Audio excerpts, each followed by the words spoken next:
폴란드의 하늘은 늘 긴장으로 가득 차 있습니다. 동쪽으로는 러시아의 칼리닝그라드가 버티고 있고 우크라이나 전쟁으로 인해 유럽 전체가 불안정한 상황 속에서 폴란드 공군은 하루하루를 전투 태세로 보내고 있습니다. 하지만 폴란드가 지금까지 의존해온 전투기는 1980년대에 도입된 미G-29와 초창기형 F-16입니다. 러시아가 최신 전자전 장비로 교란을 시도한다면 이 노후 전투기들은 순식간에 취약해질 수밖에 없으며 장거리 작전 수행 시 연료 효율조차 부족해 제 역할을 다하기 힘듭니다. 이런 이유로 폴란드는 이미 F-35A 32대를 주문했지만 현실적인 공백을 채우기 위해 또 다른 선택지를 찾기 시작했습니다. 바로 한국의 KF-21 보라매입니다. KF-21은 단순히 값싼 4.5세대 전투기가 아닙니다. 폴란드가 KF-21을 도입한다면 전선에서 F-35A를 무리하게 돌리지 않고 임무를 유연하게 배치할 수 있는 여유를 얻게 됩니다. F-35A는 스텔스 임무와 고도의 정밀 타격에 집중시키고 KF-21은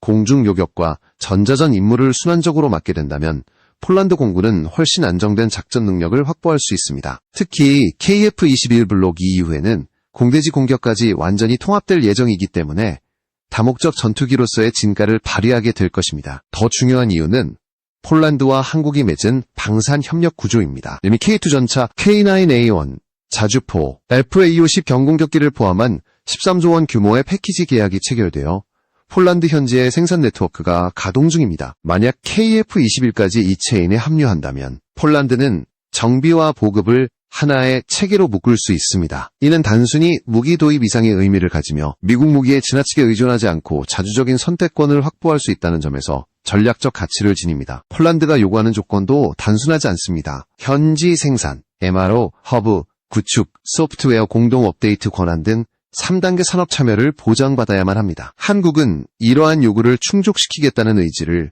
이미 보여주었습니다. 예를 들어 폴란드의 우치 항공단지의 동체 생산 공장을 2031년까지 가동한다는 계획이 구체적으로 논의되고 있으며 PZ 같은 폴란드 IT 기업은 KF-21의 레이더 소프트웨어 코드 일부 검증에 직접 참여하게 될 전망입니다. 이렇게 되면 KF-21 운용 비용의 상당 부분이 폴란드 국내로 환원되어 국가 경제에도 이득을 가져옵니다. 반면 추가 F-35A 도입 시에는 엔진 정비를 노르웨이나 터키로 보내야 하고 스텔스 도료 보수도 제한된 시설에서만 가능합니다. 운영 효율성과 비용 측면에서 KF-21이 훨씬 유리한 위치에 있는 것입니다. 무엇보다도 KF-21이 제시하는 개방적 생태계는 폴란드가 추구하는 자주 국방 노선과 정확히 맞물립니다. 결국 폴란드의 선택은 단순한 전투기 구매를 넘어선 전략적 결단이 될 수 있습니다. KF-21은 폴란드의 하늘을 지킬 뿐 아니라 유럽 방산 생태계의 판도를 흔들 잠재력을 지니고 있는 것입니다. 그렇다면 과연 폴란드는 언제 어떤 조건으로 이 결정을 내릴까요? 지금부터 그 심장부로 더 깊숙이 들어가 보겠습니다. 폴란드가 KF-21에 주목하는 또 다른 이유는 바로 시간입니다. 지금 유럽은 러시아의 위협으로 인해 하루가 급박하게 흘러가고 있습니다. 우크라이나 전쟁은 유럽 각국에게 냉혹한 현실을 보여주었고 특히 동부 최전선에 위치한 폴란드는 단 하루도 전력 공백을 허용할 수 없습니다. 그런데 전투기라는 무기는 계약에서 실전 배치까지 통상 10년 이상이 걸립니다. 하지만 한국의 사례는 달랐습니다. 불과 10개월 만에 FA-50을 계약해서 납품까지 완료하며 세계를 놀라게 했습니다. 기존의 상식을 깨는 이 속도야말로 폴란드가 한국을 선택하게 되는 강력한 이유 중 하나입니다. 한국은 단순히 무기를 파는 나라가 아닙니다. 폴란드가 원하는 시점에 맞춰 즉각적으로 전력을 제공하고 동시에 현지 생산을 통해 일자리까지 만들어줍니다. 이는 미국이나 프랑스가 결코 제공하지 않는 혜택입니다. 예컨대 프랑스의 라팔 전투기 계약은 기본적으로 5년에서 10년을 기다려야 첫 기체를 받을 수 있습니다. 그러나 한국은 정부와 기업이 한 팀으로 움직이며 수출금융 지원과 생산 라인 최적화를 통해 믿기 힘든 납품 속도를 보장합니다. 이처럼 빠른 대응은 폴란드에게 단순한 선택이 아니라 생존의 문제로 연결됩니다. 또한 KF-21은 기술 이전과 소프트웨어 공동관리 측면에서 유럽 국가들과 협력할 수 있는 개방성을 갖추고 있습니다. 전통적인 미국 무기는 블랙박스처럼 닫혀있어 운영국이 핵심 소스코드에 접근할 수 없습니다. 하지만 한국은 폴란드와의 신뢰를 바탕으로 일정 수준의 접근 권한을 허용하겠다는 의지를 보이고 있습니다. 이 점은 주권적 통제를 중시하는 폴란드에게 결정적인 매력으로 작용합니다. KF-21의 또 다른 강점은 가격 경쟁력입니다. F-35A는 기체 가격뿐 아니라 교육, 정비, MRO 패키지까지 포함하면 한화 약 4조 5천억 원이 소요됩니다. 반면 KF-21 블록이는 현지 생산 옵션을 포함해 약 88억 주어티 수준으로 책정됩니다. 단순히 저렴하다는 것이 아니라 폴란드가 원하는 수량을 실제로 맞출 수 있는 현실적인 선택지라는 점에서 중요한 의미를 가집니다. 물론 폴란드는 단순히 싸다고 무기를 선택하지 않습니다. 그들이 가장 주목하는 것은 혹독한 환경에서의 신뢰성입니다. 바르샤바의 겨울은 혹독하고 25도 이하의 극저온에서 전자장비가 정상적으로 작동할 수 있는지가 관건입니다. 이 부분에서 한국은 이미 데이터를 확보하고 있습니다. 2025년 1월 강원도 인제에서 25도 고습도 환경에서 실증 비행을 진행했고 레이더 및 안테나 성능이 평균 11% 향상된 결과를 기록했습니다. 이는 새로운 다중위상 단열 패널을 적용한 덕분으로 혹한 환경에서도 KF-21이 안정적으로 작전할 수 있음을 증명한 사례입니다. 결국 폴란드가 KF-21을 바라보는 시선은 단순히 가격 대비 성능이 아닙니다. 이는 미래 전장 생태계에 얼마나 적합한가라는 질문입니다. 러시아와 국경을 맞댄 폴란드에게 KF-21은 스텔스 전투기와 함께 임무를 분담하며 장차 2030년대의 작전 개념까지 충족시킬 수 있는 잠재력을 보여주고 있습니다. 그렇기 때문에 지금 폴란드의 군사 전문가들과 여론은 KF-21을 면밀히 검토하며 최종 결정을 향해 조금씩 다가가고 있는 것입니다. KF-21이 폴란드에서 주목받는 가장 큰 이유 중 하나는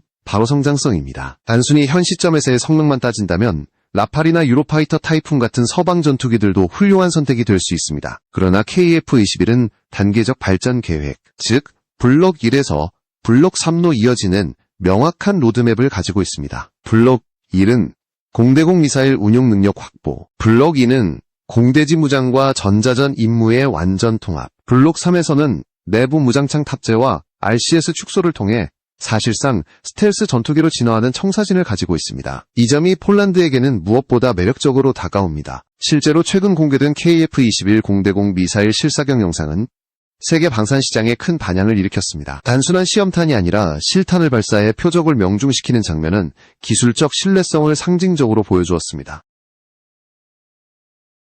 특히 독일제 단거리 공대공 미사일 IRIS-T와 유럽 MBDA가 개발한 중거리 미티어 미사일이 모두 통합시험을 거쳐 발사되는 모습은 폴란드뿐 아니라 인도네시아, 중동 국가들에게도 사실 새로운 전투기에 외부 무장을 통합하는 것은 매우 어려운 과정입니다. 미국의 승인을 받지 못해 AIM-9 사이드와인더 같은 미사일의 조기 통합이 지연되는 상황 속에서 한국은 독자적으로 유럽산 미사일을 KF-21에 탑재했습니다. 이는 단순한 무장 호환을 넘어 무장 통합 기술을 한국이 확보하고 있다는 것을 입증합니다. 만약 이 기술이 없다면 어떤 첨단 미사일을 도입하더라도 전투기와 함께 사용할 수 없기 때문에 무용지물이 되지만 한국은 이미 이 난제를 돌파한 것입니다. 이러한 무장시험 성과는 수출 시장에서 엄청난 파급력을 가집니다. 예를 들어 인도네시아는 즉각적인 반응을 보이며 공동 생산 계획을 다시 적극 검토하고 있다고 보도했습니다. 비록 과거 분담금 문제로 지분이 줄어든 적이 있지만 이번 성공적 시험은 인도네시아가 다시금 KF-21의 신뢰를 가지게 만든 계기가 되었습니다. 더 나아가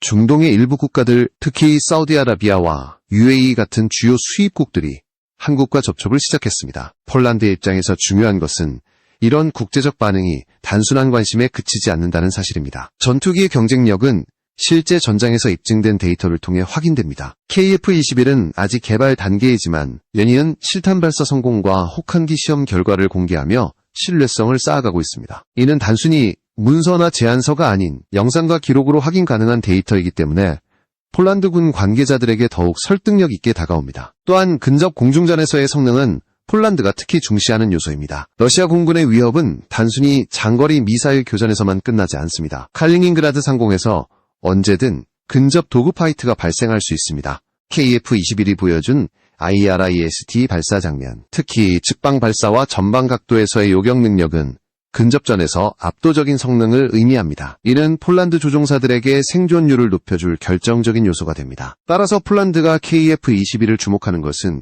단순히 지금 당장의 스펙 때문이 아닙니다. 블록별 성장, 로드맵, 이미 입증된 무장 통합 능력, 그리고 혹한 환경에서도 입증된 신뢰성이 결합된 결과입니다. 이 모든 요소가 맞물리면서 KF-21은 단순히 대한 전투기가 아니라 차세대, 유럽 전장 생태계의 핵심 축으로 떠오르고 있는 것입니다. KF-21이 전 세계 방산 시장에서 빠르게 부각되는 또 다른 이유는 프랑스와 같은 기존 항공 강국들의 경계심을 불러일으켰기 때문입니다. 전통적으로 유럽 시장은 라팔, 유로파이터 타이푼, 그리고 미국의 F-16, F-35A가 독점하다시피 했습니다. 그러나 KF-21이 본격적으로 모습을 드러내자 프랑스 언론은 한국이 프랑스의 주요 고객을 빼앗아가고 있다고 강하게 경고했습니다. 프랑스 국방 매체 메타디펜스와 인터내셔널 밀리터리는 KF-21이 라팔의 잠재 고객들을 위협하고 있다며 공개적으로 불안을 표출했습니다. 이는 단순한 언론 플레이가 아니라 실제 계약 협상 테이블에서 KF-21이 라팔을 대체하는 사례가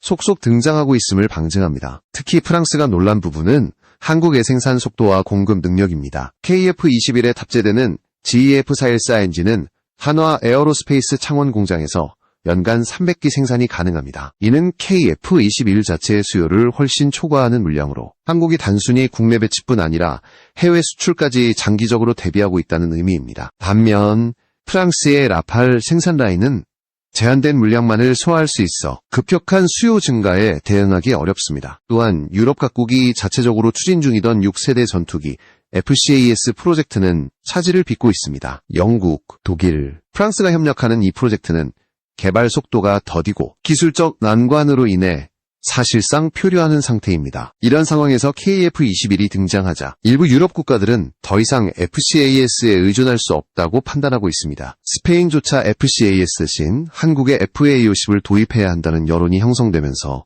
유럽 내부 질서에 균열이 발생하고 있습니다. 이와 같은 변화는 폴란드에게 더 큰 의미를 가집니다. 유럽 내부에서 방산 협력이 흔들린다면 폴란드는 독자적인 생존 전략을 마련해야 합니다. KF-21을 도입한다는 것은 단순히 한국과의 계약을 넘어 유럽 내 경쟁 구도에서 새로운 주도권을 확보하는 전략적 행위가 될 수 있습니다. 프랑스와 독일이 견제하더라도 실제로 빠르게 전력을 확보할 수 있다면 폴란드로서는 마다할 이유가 없습니다. 게다가 KF-21의 설계 자체는 단순한 4.5세대기가 아닙니다. 외신들은 KF-21이 4.5세대와 5세대 사이의 전환 플랫폼이라고 평가합니다. 현존 전투기 중에서도 독보적으로 5세대 스텔스기로 진화할 가능성을 열어둔 기체라는 것입니다. 라팔이나 유로파이터는 이미 설계상 한계에 도달했지만 KF-21은 블록 3을 통해 내부 무장창을 적용하고 RCS를 크게 줄일 수 있도록 설계되었습니다. 이는 미래 전장에서 스텔스 능력을 요구받는 시점에 KF-21이 곧바로 5세대급으로 도약할 수 있다는 의미입니다. 폴란드 전문가들 역시 이 점을 주목하고 있습니다. 단기적으로는 F-35A와 KF-22를 조합해 전력을 보강하고 장기적으로는 KF-21 블록 3로 진화시키며 스텔스 전투기 전력을 자체적으로 확보할 수 있다는 계산입니다. 이렇게 되면 폴란드는 단순 구매국이 아니라 유럽 내 새로운 군사 균형의 핵심 축으로 부상할 수 있습니다. 결국 KF-21은 단순히 하나의 무기가 아니라 유럽 전체 항공 생태계의 균열을 일으키는 촉매제로 기능하고 있습니다. 폴란드가 이 전환점에서 어떤 결정을 내리느냐에 따라 유럽의 안보 질서와 방산 시장의 판도가 뒤바뀔 수 있습니다. KF-21의 잠재력을 바라보는 또 하나의 관점은 엔진 독립입니다. 현재 KF-21은 미국 제너럴 일렉트릭사의 F414 터보팬 엔진을 사용하고 있습니다. 물론 이는 이미 세계적으로 검증된 신뢰성 높은 엔진이지만 동시에 미국의 통제를 피할 수 없다는 한계를 내포합니다. 실제로 전투기의 수출은 단순히 제작국만의 문제가 아니라 엔진, 레이더, 미사일 등 구성 부품의 원산국 허가가 필수적입니다. 따라서 KF-21이 미국산 엔진을 사용한다는 사실은 일부 국가로의 수출에 제약이 될 수 있습니다. 그러나 한국은 이 한계를 극복하기 위해 이미 자체 전투기 엔진 국산화 프로젝트에 착수했습니다. 항공기용 터보팬 엔진은 세계에서 손에 꼽을 정도로 기술 장벽이 높습니다. 지금까지 성공한 나라는 미국, 프랑스, 러시아 정도에 불과하며 중국조차도 완전한 독자 개발에 어려움을 겪고 있습니다. 이런 현실 속에서 한국이 전투기 엔진 국산화를 선언했다는 것은 업계 전체에 충격을 안겨주었습니다. 만약 한국이 이 목표를 달성한다면 KF-21은 엔진 공급망까지 완전히 독립적인 모델로 자리 잡게 되고 가격 경쟁력은 물론 수출 유연성까지 대폭 강화될 것입니다. 유럽 주요 국가들이 한국 방산에 관심을 보이는 이유 중 하나도 바로 이런 미래성입니다. 단순히 지금 당장의 완제품만을 구매하는 것이 아니라 장차 자체 엔진을 탑재한 완전 독립형 KF-21을 확보할 수 있다는 기대가 반영된 것입니다. 최근 한국 방산업체 주가가 급등한 것도 이러한 기대 심리가 반영된 결과입니다. 사우디아라비아의 사례는 이를 잘 보여줍니다. 사우디는 당초 유럽 차세대 전투기 프로그램에 관심을 보였지만 최근 한국에 접근하며 KF-21과 잠수함 등 다양한 무기 도입을 타진하고 있습니다. 이는 단순히 무기 구매를 넘어 장기적으로 한국의 기술력과 협력 구조에 참여하겠다는 의도입니다. 실제로 한국은 호주, 폴란드 등과 협력할 때 단순 판매를 넘어 현지 생산 공장 설립, 일자리 창출까지 보장해주고 있습니다. 미국이나 프랑스가 결코 제공하지 않는 파격적 혜택이 바로 이 지점에서 발생합니다. 물론 이런 전략을 두고 한국 내부에서도 논란은 있습니다. 미국은 절대 다른 나라에 공장을 지어주지 않는다. 그런데 왜 한국은 호구처럼 기술을 이전하고 현지 공장을 세워주느냐는 비판도 제기됩니다. 하지만 방산 전문가들은 이렇게 말합니다. 만약 한국이 미국처럼 닫힌 조건만을 내세운다면 신흥 수입국들은 결코 한국을 선택하지 않을 것이라는 겁니다. 실제로 몇몇 국가는 겉으로는 한국 무기를 구매할 것처럼 하다가 결국 외면한 사례가 있긴 하지만 전반적으로 한국의 개방적이고 공격적인 전략이 방산 수출 급성장의 핵심 동력으로 작용한 것은 부정할 수 없습니다. 폴란드도 바로 이런 점에 매력을 느끼고 있습니다. 단순히 전투기를 수입하는 것이 아니라 장차 엔진까지 국산화된 KF-21을 확보함으로써 자국의 항공산업 발전에도 기여할 수 있다는 기대감입니다. 폴란드 입장에서는 자국이 단순 소비국이 아니라 공동 생산국, 나아가 항공산업의 새로운 거점이 될 수 있다는 점이 매력적으로 다가오는 것입니다. 이제 KF-21은 더 이상한국의 전투기만이 아닙니다. 폴란드를 비롯해 아시아, 중동, 남미까지 시선을 사로잡는 글로벌 전투기 플랫폼으로 성장하고 있습니다. 문제는 한국이 이 거대한 기대를